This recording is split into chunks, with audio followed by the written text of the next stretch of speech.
National Weather Service in Sterling, Virginia has issued a severe thunderstorm warning for north central Rockingham County in western Virginia, east central Pendleton County in eastern West Virginia, southern Grant County in eastern West Virginia, southwestern Hardy County in eastern West Virginia, until 4 p.m.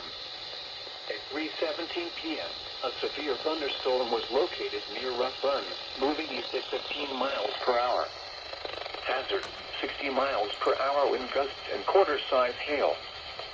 Source, radar indicated. Impact, damaging winds will cause some trees and large branches to fall. This could injure those outdoors, as well as damage homes and vehicles. Roadways may become blocked by downed trees.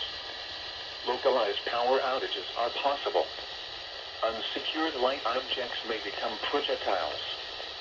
Locations impacted include Matthias, Burton, Millam, and Criders. For your protection, move to an interior room on the lowest floor of a building.